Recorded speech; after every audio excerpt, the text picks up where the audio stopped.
Pois bem, então pessoal, vamos aqui ao segundo vídeo falando João Ferreira de Almeida, 1819, uma reedição produzida pela BV Books, tá? Uma editora interdenominacional, ou seja, ela não está vinculada ou ligada a uma única religião, tá? Ela é independente. Eu recomendo que você adquira essa Bíblia, não custa caro, eu paguei mais ou menos R$80, é uma Bíblia grossa, viu, com letra grande, ó, tá? E ela tem, né, a linguagem um pouquinho mais atualizada, mas sem colocar palavras a mais, né, tá? E a restauração do nome de Deus, né, no Antigo Testamento, né, 6.823, 6.828 vezes, alguma coisa assim, tá? Obviamente que ajuda o leitor a entender, né, e ver Jeová como o único Deus verdadeiro e todo-poderoso. Mas nem tudo são flores, né? Ela tem erro também, obviamente nenhuma tradução é perfeita, mas ela tem erros graves, né? Que induzem as pessoas, obviamente, principalmente no Novo Testamento, que foi feito muito mais cópias do que do Antigo, porque o Antigo Testamento, gente, foi feito muitas cópias, mas sempre do hebraico para o hebraico, conservando o nome de Deus, o tetragrama, né? Mas no Novo Testamento isso não aconteceu, então muitas pessoas fizeram tradução do Novo Testamento no grego e fizeram suas adaptações, né, de linguagem, etc, né, e o texto acabou ficando realmente corrompido quando você compara com os manuscritos mais antigos. É isso que eu quero apresentar para vocês aqui, tá bom? Por exemplo, ó, vamos ver aqui um erro de tradução que está em Mateus 24, versículo 36, na grande profecia, né, de Nosso Senhor Jesus Cristo, quando ele falou sobre o fim do sistema. Aqui foi omitida a palavra nem o filho do texto, por quê? Porque, obviamente, Jesus mesmo citando a profecia sobre o fim, e ele não saber o dia, obviamente que isso, né, o coloca numa condição inferior a Jeová, né? E de fato ele diz que o Pai é maior do que ele. Então, como essa passagem aqui compromete o próprio Jesus Cristo como profeta, falando dos últimos dias, mas ele não saber o dia, como que ele está citando uma profecia, né? Colocando vários pontos que irá acontecer, acontecimentos, né? Que irá ocorrer, mas ele não sabe o dia que vai acontecer. Então, que Deus é esse, né? Não tem sentido, né? Como a expressão nem o filho compromete o próprio Jesus nessa passagem, então ela foi omitida. Tá aqui, ó. Porém, daquele dia, daquela hora, ninguém o sabe, nem os anjos do céu, senão só meu Pai, tá?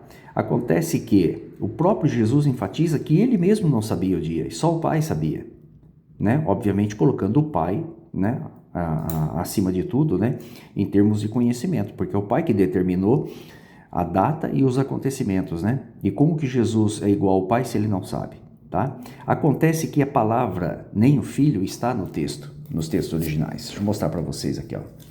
Só para vocês terem uma noção, algumas Bíblias corrigiram essa passagem, né? Por exemplo, a João Ferreira de Almeida, Revista Atualizada, de 1959, tá? Aparece a expressão ali também nem o filho, no mesmo texto. Pode comparar na sua Bíblia aí. A Século XXI, a Nova Almeida Atualizada e muitas outras fizeram isso também. Nem o filho. A Corrigida e Fiel, né, está como você viu aí, manteve o texto como está na João Ferreira de Almeida ali, de 1819. A Rei Jaime Atualizada corrigiu o texto e acrescentou a palavra nem o filho que está no grego, não é que acrescentou. Corrigiu colocando a informação certa, né? Aí nós temos a Rei Jaime Fiel, manteve, assim como a João Ferreira de Almeida Fiel, manteve o texto como está, entendeu? Sem a palavra nem o filho. A Nova Versão Internacional, que é uma Bíblia evangélica, essa Bíblia que é a Bíblia evangélica em inglês mais usada nos Estados Unidos, tá? Ela não tem, aliás, ela tem a palavra nem o filho. E quando veio para o português, que é a tradução do inglês, ela coloca a informação correta, nem o filho, tá? E o que nós temos nos manuscritos mais antigos? Isso aqui, gente, ó. Exatamente o mesmo termo. Códices sinaíticos e vaticanos são os mais antigos, né? Completos mais antigos e os mais fiéis, por assim dizer, tá? Não que sejam perfeitos, mas são mais próximos dos originais. Aparece a expressão nem o filho, ó, o de ruios, tá? Que quer dizer nem o filho está nos textos mais antigos, né? E que foi omitida, obviamente, na João Ferreira de Almeida por usar um manuscrito da época que tinha omitido essa passagem, essas palavras, né? Perceberam? Agora vamos uma outra adulteração aqui, ó. Deixa eu mostrar para vocês aqui, ó. No livro de Judas, nós temos duas adulterações. O livro de Judas, ele fica um livro antes de Apocalipse. Deixa eu diminuir um pouquinho, só para vocês verem, manuseando aqui melhor. Ó. Deixa eu mostrar para vocês aqui. As folhas ainda estão grudadas, porque a Bíblia é novinha, né? Cheirando novo, né? Uma está aqui no versículo 4. Deixa eu abrir aqui para vocês verem. Ó, versículo 4 fala assim, ó.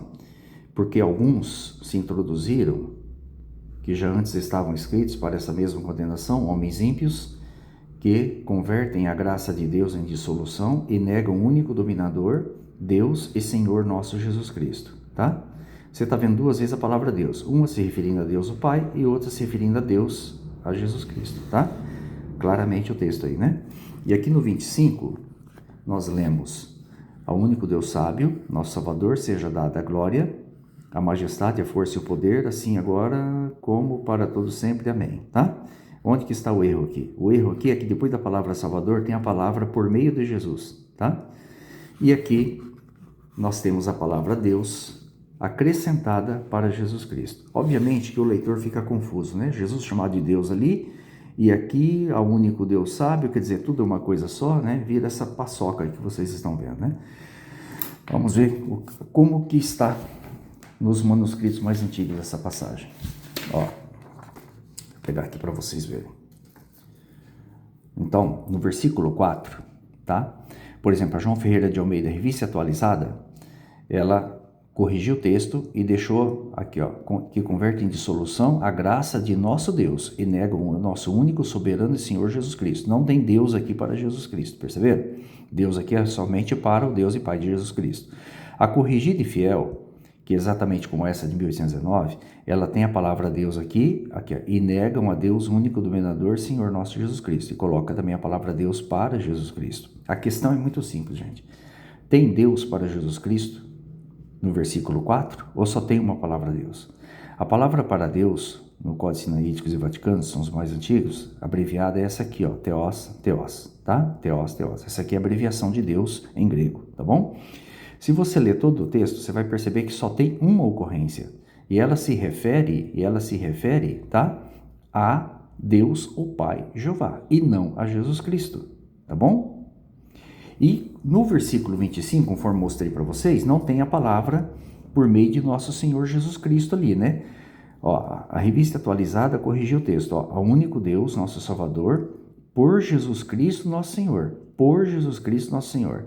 Você não encontra isso na Corrigida e Fiel e nem nessa de 1819 que eu acabei de ler para vocês, tá?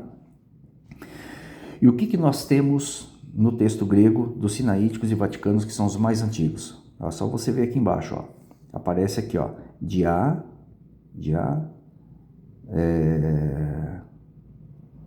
me perdi na leitura aqui. Iesus, né? Seria Iesus Cristo, tu, Kyrio, Emon, né? Isso mesmo. Por meio de Jesus Cristo, o Senhor nosso, tá? Kyrio, né? Aqui é a abreviação de Senhor, Kyrio. O Senhor nosso, ó. Por meio de Jesus Cristo, o Senhor nosso. Mesma coisa aqui, ó. Por meio de Jesus Cristo, o Senhor nosso. Então, nos manuscritos aparece, gente, aqui é Jesus Cristo abreviado, Jesus, tá? Kyrios abreviado, tá? Mais uma vez aqui, ó. Aliás, aqui não é Kyrios, aqui é Cristo abreviado, aqui é Kyrios, tá? Então, veja que aparece Jesus Cristo depois da palavra Deus, né? O único Deus sabe, etc, tal, por meio de Jesus Cristo, seja glória, etc, tal, tá? Perceberam? Então, o que ela fez? Ela tirou o Jesus Cristo do texto e aqui em cima ela acrescentou Deus a mais. Acrescentou Deus para Jesus e tirou Jesus Cristo aqui de baixo. Qual que é o objetivo de fazer isso? João Ferreira de Almeida, obviamente que ele usou o texto Receptus da época, que tinha adulterado essas passagens aqui, tá? Assim como adulterou Mateus 24:36, tá?